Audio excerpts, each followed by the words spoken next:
abukaate Ciidiid Cabdullaahi Ilkaxanaf oo horay u soo noqday gudoomiyihii maxkamadda sare ayaa sheegay in loo diiday inuu u tartamo doorashooyinka aqalka sare ee Soomaaliya taasina ay sharci darro tahay.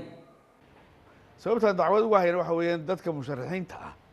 ee warqadda u geystay baan anigu ka mid ahaa kadibna way iga reebeen liiskii musharaxiinta sababay igu reebeen ama iga reebeen ma garanayo waan kaf garan karaa oo dadka qaarkood ee guddiga ka midka ahaa waan fahmi karaa macnaha ay u jeedaan iyo sababaha ay iga reebeen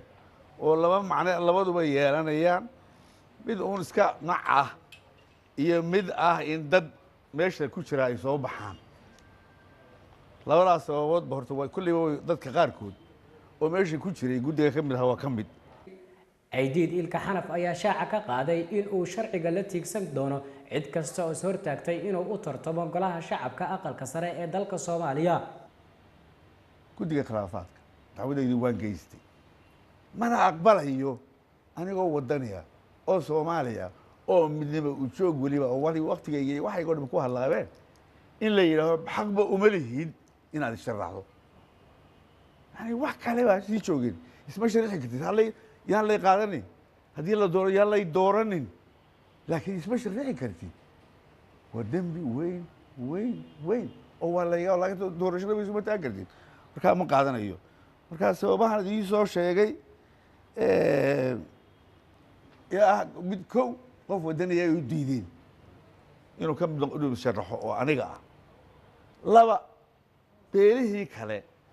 dadkii matalayay ciise iyaga misbaan meesha ku jirin saddex mid iyaga ka mid ah ta ugu daran ba weeyaane mid iyaga ka mid ah musharaxiinta ku jira waxaan leeyahay shuruuddu marka horeba shuruuduhu qofka guddiga ka mid noqonaya inaanu labada aqal midna u sharaxnayn qof waayo arago mas-uulana yahay marka qof iyagii ka mid ah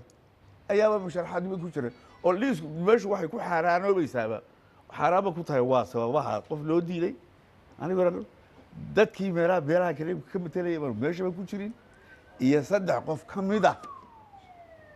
iyaga oo guddiga ka mid ah ayaaba musharax ku qoran ku jira hadalka gudoomiye hore ee maxkamadda sare Ciidiid Cabdullaahi Ilkaxanaf ayaa ku soo beegmaya xilli cabashooyin badan laga muujinayo qaabka ay u dhacayaan doorashooyinka loo qorsheeyay Soomaaliya.